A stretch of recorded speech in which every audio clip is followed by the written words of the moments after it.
읽어주시는 하나님 말씀 다니엘 2장 1절에서부터 16절 말씀입니다. 다니엘서 2장 1절에서 16절 말씀 우리 다 일어나셔서 우리 하나님 말씀 같이 교독하도록 하겠습니다.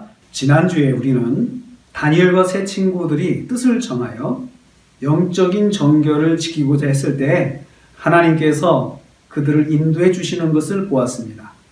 채식만으로도 신체 건강을 유지하고 왕실 아카데미의 수많은 수재들 중에서 더욱 우수한 인재로 성장하게 하셨습니다.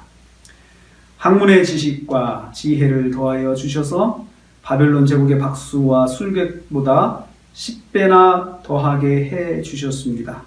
따라올 수 없는 지식과 지혜를 소유하게 하셨습니다. 이에 따라 다니엘에 대한 소문은 왕실에서 널리 알려지게 되었을 것입니다. 이렇게 네 사람 유대 청년들의 앞길이 순조롭게 열리고 있었습니다.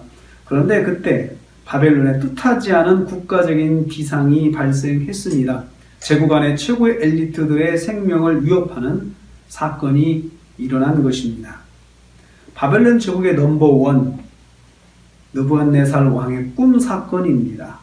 절대 권력자인 느부갓네살 왕이 꿈을 꾸었는데 불길한 꿈이었습니다. 그런데 꿈의 내용을 기억하지 못하고 단지 불길하다는 것만 기억하고 있었습니다. 불길한 느낌만 남아있는 꿈을 꾼 것입니다. 아주 기분 나쁜 꿈인 것입니다. 1절 말씀을 봅니다. 느부갓네살이 다스린 지 2년이 되는 해에 느부갓네살이 꿈을 꾸고 그로 말미암아 마음이 번민하여 잠을 이루지 못한지라. 느부갓네살 왕은 꿈 때문에 잠을 이루지 못했다라고 했습니다. 꿈은 제국의 절대 통치자 느부갓네살 왕을 고민하게 만들었습니다. 보통 꿈이 아니었기 때문입니다. 다음날 아침 왕은 꿈에 대해서 알아보고자 전문가들을 불렀습니다.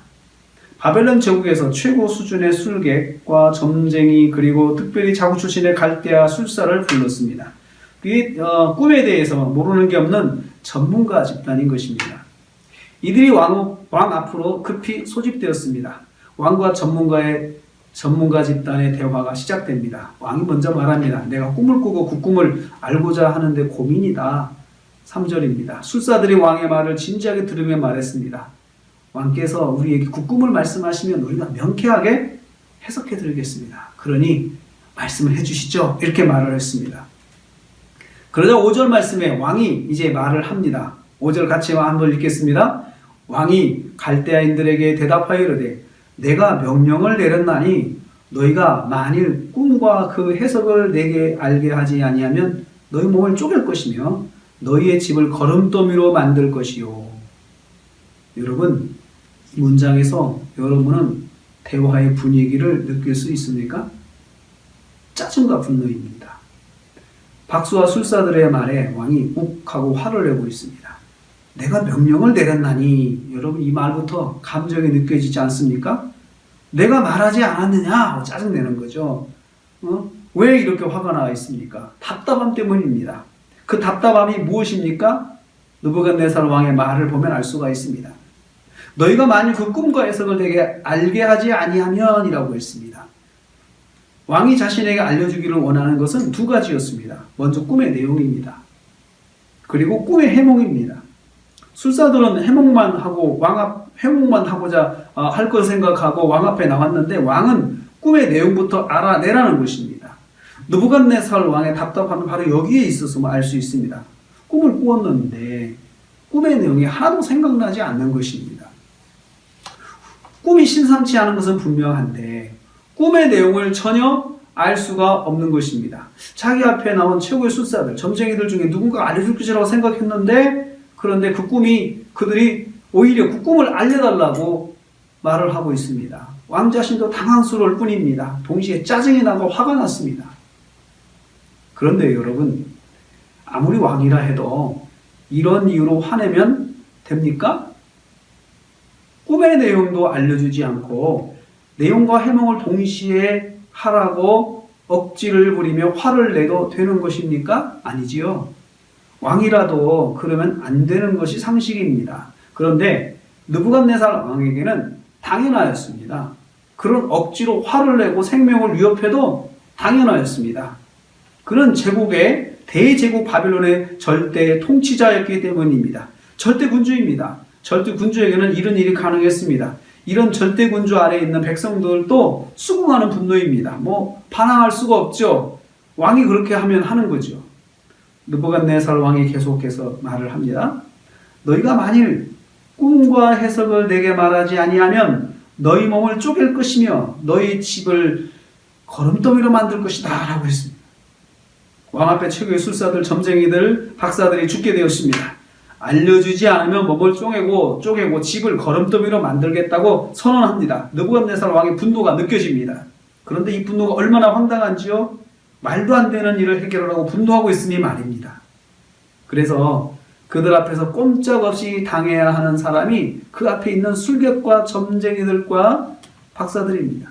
그래서 답답한 마음에 박사들이 재차 말을 합니다. 7절 말씀입니다. 같이 보겠습니다. 그들이 다시 대답하여 이르되 원하건대 왕은 꿈을 종들에게 이루소서 그리하심 우리가 해석하여 드리겠나이다. 무슨 말입니까? 박사들이 간곡하게 애원하고 있습니다. 제발 꿈을 저희들에게 말씀해 주세요. 이 말에 왕이 더 흥분하며 화를 냅니다. 8절 말씀입니다. 너희가 만일 이 꿈을 내게 말하지 아니하면 너희를 처치할 법이 오직 하나니 이는 너희가 거짓말과 망령된 말을 내 앞에서 꾸며 말하여 내 때가 변하기를 기다리려 함이라. 이제 그 꿈을 내게 알게 하라. 그리하면 너희가 그 해석도 보일 줄을 내가 알리라 하더라. 더 이상 거짓말과 망령된 말로 시간을 끌지 말라는 것입니다. 왕이 그들에게 원하는 것은 변하지 않기 때문입니다. 어서 빨리 그 꿈을 내게 알게 하라 독촉합니다. 어서 빨리 그 꿈을 내게 알게 하라 독촉하는 것입니다. 이 말이 여러분 오늘 말씀의 핵심 문장 중에 하나입니다. 밑도 끝도 없는 독촉, 설명이 불가한 고난의 출발점, 이것이 바로 그 말입니다. 이제 그 꿈을 내게 알게 하라. 처음에 점쟁이 박사와 술사들은 왕이 자신들을 테스트하는 줄로 알았을 것입니다. 왕이 꿈의 내용을 알고 있으면서도 의도적으로 감추고 자신들을 시험하는 것이라 생각했을 것입니다. 그런데 이쯤 되니 정말로 왕이 꿈의 내용도 모르고 꿈을 해몽하라는 것이 진심임을 알게 되었을 것입니다. 그들도 격하게 말합니다. 10절 말씀 봅니다. 갈대아인들이 왕 앞에 대답하여 이르되 세상에는 왕의 그 일을 보일 자가 한 사람도 없으므로 어떤 크고 권력 있는 왕이라도 이런 것으로 박수에게나 술객에게나 갈대아인들에게 물을 자가 없나이다. 여러분 이 말씀에서 술사들이 두 가지를 언급하고 있죠. 첫째는 세상에는 왕이 물으신 일을 보일 만한 사람이 한 사람도 없습니다. 한 사람도 없다는 거죠. 자기들뿐만 아니고 세상에는 어떤 사람도 못할 일이라는 거죠. 이건 절대 해몽이 불가한 것이라는 뜻입니다. 둘째, 어떤 권력을 가진 왕도 이런 식으로 박수와 술객에게 묻지 않는다는 것입니다. 왕의 요청은 세상에 한 번도 존재하지 않는 요청이라는 것입니다. 아무리 왕이라도 이런 식으로 물으면 안 된다는 것입니다. 여러분 지금 격하게 반응하고 있죠?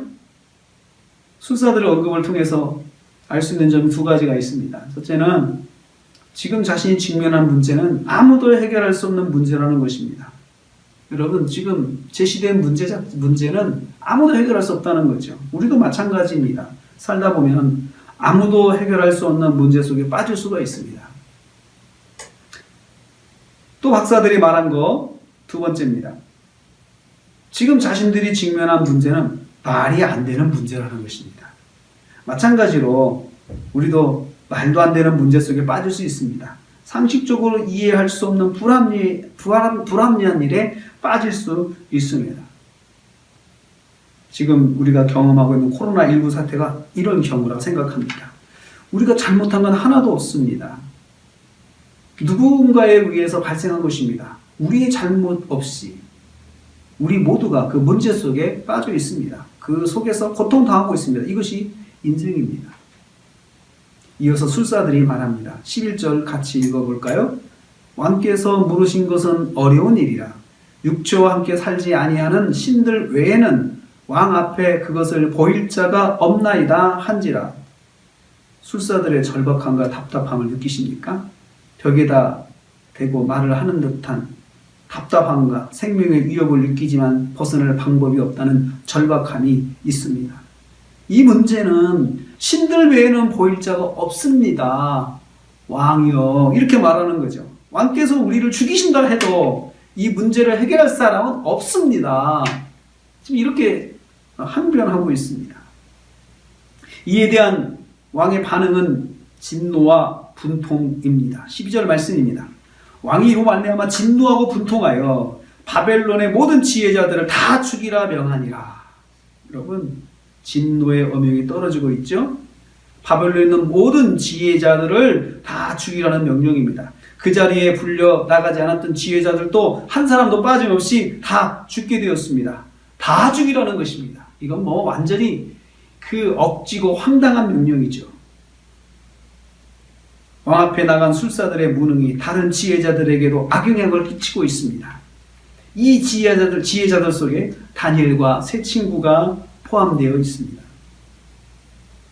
전에는 지혜의 돋보임으로 칭찬을 받았지만 이제는 그 지혜 때문에 죽임을 당하게 되었습니다.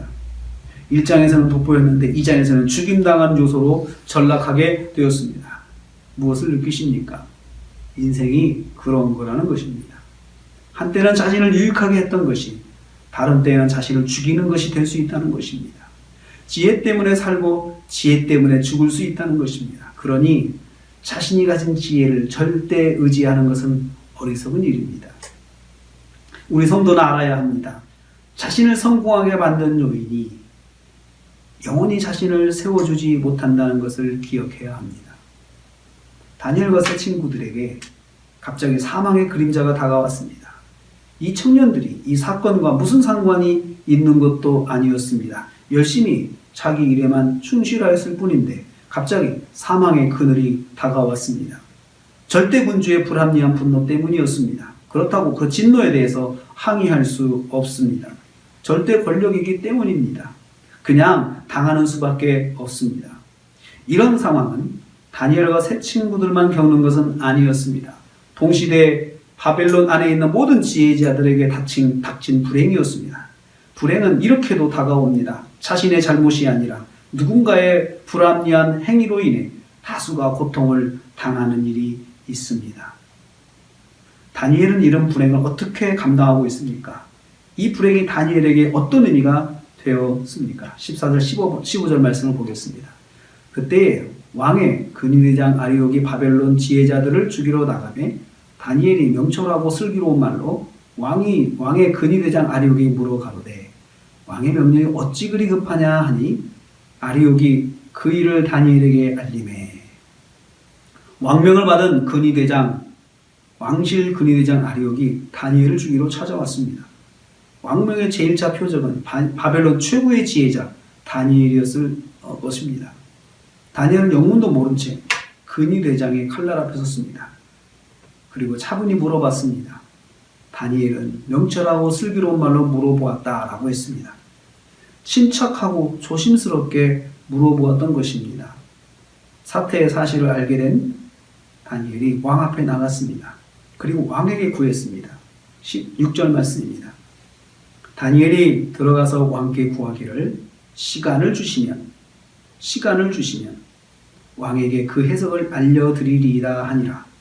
시간을 주시면 자신이 해석을 알려드리겠다고 했습니다. 다니엘이 아란의 해몽에 올리겠다는 말입니다. 바벨론 술사들의 말에 의하면 이 일은 사람은 할 수 없는 일입니다. 신이어야 할 수 있는 일입니다. 다니엘이 바로 이 일을 하겠다고 왕에게 나가서 약속을 하였습니다. 여러분, 이 문제 속에서 다니엘이 바벨론 왕실의 역사 속에 등장하는 것을 볼 수 있습니다. 왕 앞에 나가서 자신이 알려드리겠다고 약속하였습니다. 다니엘이 당장 알지 못한 것은 분명합니다. 그러나 시간을 가지고 해결할 수 있는 문제로 보았습니다. 그 시간을 얻기 위해서 왕에게 요청하였습니다. 다니엘은 무엇을 믿고 이런 엄청난 약속을 하였을까요? 지금은 우리가 답을 할 수 없습니다. 그러나 다니엘은 분명히 자신이 이 문제를 해결할 수 있다고 믿었습니다. 사랑하는 성도님들, 감당할 수 없는 어려운 문제는 하나님께서 성도의 믿음의 성도를 드러나게 하시는 통로입니다. 하나님께서 믿음의 성도를 드러나게 하시는 통로라는 것입니다. 바벨론 제국의 절대 통치자 느부갓네살 왕이 만든 문제로 제국의 왕실이 혼란에 빠졌을 때 다니엘이 등장했습니다. 그 꿈을 알게 하라는 어처구니 없는 요청, 오직 신만이 해결할 수 있다는 불가능한 문제가 믿음의 사람 다니엘을 등장하게 했습니다. 이 말씀을 통해서 생각하게 됩니다. 지금 지구촌 전체가 코로나 바이러스에 신음하고 있는 이때에 지구촌 곳곳에서 다니엘 같은 믿음의 사람들이 일어날 것입니다. 지금 대한민국 안에는 오직 하나님을 의지하는 결심으로서는 다니엘 같은 믿음의 사람들이 곳곳에서 일어날 것입니다. 저와 여러분이 갑자기 어려운 상황을 만났을 때 만일 다니엘 같은 믿음의 결심을 한다면 하나님께서 저와 여러분을 지금 우리 가정의 다니엘로 부르심을 기억하십시오. 저와 여러분은 이 시대의 다니엘입니다. 할렐루야. 기도하겠습니다. 하나님 아버지, 아주 어려운 절대절명의 상황 속에서 믿음의 사람 다니엘을 드러나게 하셨습니다. 생명의 위협을 받는 큰 문제였지만, 그리고 모든 사람들이 함께 당하는 고통 속에서 믿음의 사람 다니엘이 드러나게 되었습니다. 아버지 하나님, 우리가 지금 세계가 지금 코로나로 인해서 많은 고통을 받고 있습니다. 주님, 이 문제의 해결은 우리 하나님께서 가져오신 줄로 믿습니다. 이 일을 위해서 주님, 세계 곳곳에 믿음의 사람 다니엘들을 일으켜 주옵소서. 다니엘들이 드러나게 하여 주시옵소서. 그리고 우리나라 가운데서도 믿음의 사람 다니엘이 드러나게 하여 주시고, 또 비슷하게 우리가 어려운 일을 만났을 때 우리의 가정에서도 내가 우리 가정에 다니엘로 드러나게 하여 주시옵소서. 이 모든 말씀 예수님의 이름으로 기도하옵나이다. 아멘.